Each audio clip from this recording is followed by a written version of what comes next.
Hello friend, good morning, Radhe Radhe. तो अभी बज रहा है सुबह का 3:50 और मेरी दिन की शुरुआत सुबह 3:45 से हो रहा है। तो अभी हम पढ़ने के लिए उठे, लेकिन बाबू हमको पढ़ने नहीं दे रहा था। और आप लोग थंबनेल में देखे ही होइएगा जो सुबह 4 बजे उठकर पढ़ाई करने का क्या फ़ायदा है, 5 महत्वपूर्ण फ़ायदा। तो और आप लोग जानते ही हैं मैं 7 डे का चैलेंज ली हूँ, जिसमें आज 5वां दिन है। तो आज का मैं अपना रूटीन शेयर करूँगी, लेकिन उसमें यही मैं बातें आप लोग से करूँगी कि सुबह 4 बजे उठकर पढ़ने का क्या फ़ायदा है। तो वीडियो को अंत तक देखिएगा, बीच में रोकिएगा नहीं, तब सब समझ में आएगा। और आप भी यदि हाउस वाइफ हैं तो पढ़ने के लिए कल से ही तैयार हो जाइएगा मेरे वीडियो देखने के बाद। और देख सकते हैं हाउस वाइफ हैं, उसके बाद बेबी को लेकर 4 बजे पढ़ रही हूँ। और तो पहले तो हम आप लोग से ये रिक्वेस्ट करूँगी कि आप मेरे चैनल को सब्सक्राइब कर दीजिएगा, क्योंकि मैं बहुत स्ट्रॉन्ग करती हूँ, बहुत मेहनत करती हूँ। आप लोग वीडियो में भी देख सकते हैं जो बाबू को लेकर स्टडी कर रही हूँ। और हमको यूट्यूब पर आने का मेन रीज़न यही है कि मैं लोगों को बता सकूँ, जो मैं इतना बेबी हमको पढ़ने नहीं दे रहा है, इतना मेहनत करते हुए पढ़ रही हूँ। 4 बजे सुबह में उठकर, यदि नहीं पढ़ने दे रहा तो उसे लेकर पढ़ रही हूँ। मेरे वीडियो देखने के बाद न जाने कितने बहनों का सपना साकार हो जाएगा। वो भी मेहनत करने लगेंगे, उनको लगेगा मैं अकेले नहीं हूँ, मेरे साथ साथ बहुत इस प्रकार की बहनें हैं जो मेहनत करती हैं। तो अब चलती हूँ मैं आप लोग से ये बात करने के लिए जो क्या फ़ायदा है सुबह में उठकर स्टडी करने का। तो जब हम 5-6 घंटा रात में सोती हूँ तो मेरा दिमाग विराम अवस्था में रहता है। और विराम अवस्था में रहने के बाद क्या है, जो भी हम पढ़ती हूँ उसको लंबे समय तक याद रहता है। या कोई टॉपिक, कोई विषय है ऐसा जो हमको बहुत कठिन लगता है, जैसे मैथ हुआ, रीजनिंग हुआ, ये सब सब्जेक्ट सुबह में पढ़ने के बाद मेरा जो पढ़ लिए तो याद लंबे समय तक रहता है। और आप उदाहरण देते हैं, जैसे आप देखिए मोबाइल कंटिन्यू चलाते हैं 2 घंटा, 4 घंटा, 5 घंटा, तो आपका मोबाइल हैंग करने लगता है। लेकिन रात में यदि आप छोड़ देते हैं स्विच ऑफ करके या नेट ऑफ करके, तो आपका मोबाइल अच्छा से चलता है। उसी प्रकार मेरा दिमाग भी होता है। तो कुछ भी पढ़िए, यदि 1 घंटा आप सुबह में पढ़ रहे हैं तो दिन में पढ़ा हुआ का 2 घंटा का मायने रखता है। और आपको जानते हैं सुबह में उठने में परेशानी होगा, तो हाँ, शुरू में परेशानी होगा। शुरू में आप 4 बजे नहीं उठ सकते हैं तो 5 बजे उठिए, फिर आप 4:49 में उठिए, फिर आप 4:40 में उठिए, फिर आप 1 सप्ताह वैसे कीजिए, फिर 1 सप्ताह आप 4:40 में उठिए, फिर 1 सप्ताह, फिर 10 मिनट का गैप करते करते बढ़ाते जाइए, तब फिर 4 बजे कीजिए। वैसी करते करते आदत हो जाएगा।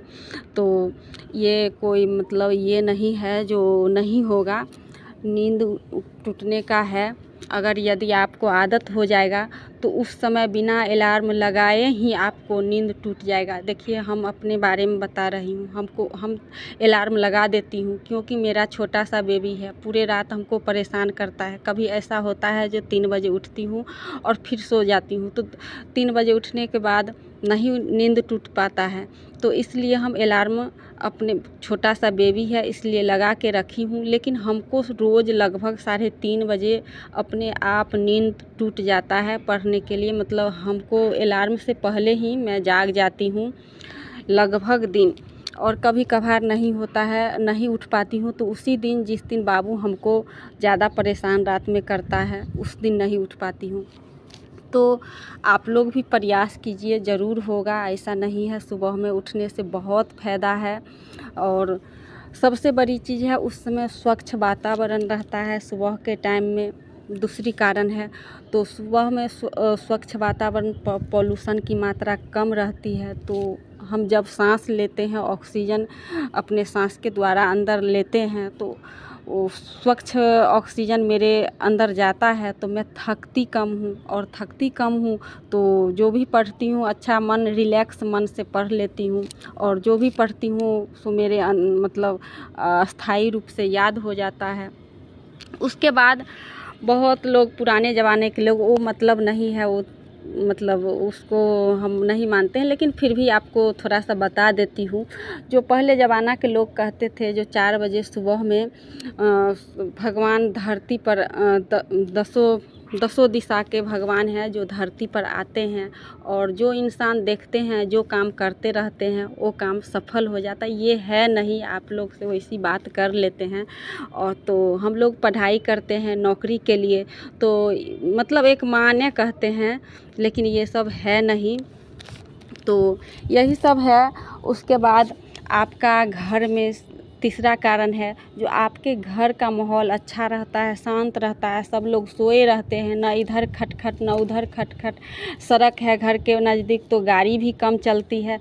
बहुत सारे बात है, अगल बगल में वातावरण में शांत माहौल रहता है, तो उस समय जो भी पढ़ती हूँ माइंड फ्री होके पढ़ पाती हूँ। बच्चे आपको यदि आपका छोटा बच्चा है तो उस समय परेशान नहीं कर सकता है। हमको तो कर रहा है, आप लोग देख रहे हैं, लेकिन जिनके परिवार में यदि है कोई सदस्य घर में रखने वाले बच्चे को, तो यदि आपको बच्चा परेशान कर रहा है तो दादी है, नानी है, पापा है, रख लेंगे। लेकिन मेरा बच्चा नहीं रहता है, ना वो अपने पापा के पास रहेगा, किसी के पास नहीं रहता है, हम ही के पास रहेगा, तो इसीलिए हम उसको लेकर ही पढ़ती हूँ।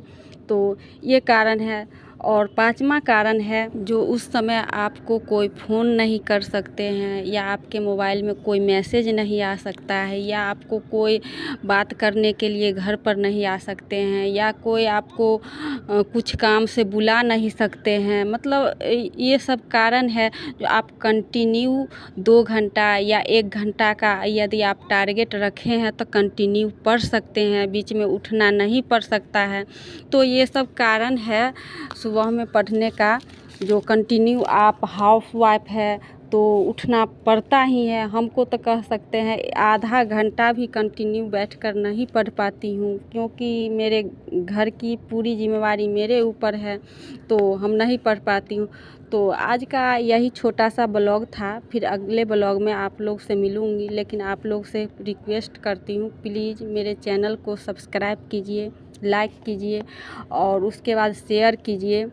हम एक हाउसवाइफ हूँ, बहुत स्ट्रॉन्ग करती हूँ, मेरा बेबी पढ़ने नहीं देता है, फिर भी हम पढ़ती हूँ। 5-6 घंटा बेबी पढ़ने नहीं दे, उसके बाद पढ़ना छोटा मोटा बात नहीं है, बहुत स्ट्रॉन्ग करती हूँ, बहुत मुश्किल की बात है। तो फिर आप लोग से बातें करूँगी कल की वीडियो में। मेरा चैलेंज का 7 डे चैलेंज है, जिसमें 6ठा दिन कल फिर मिलूँ।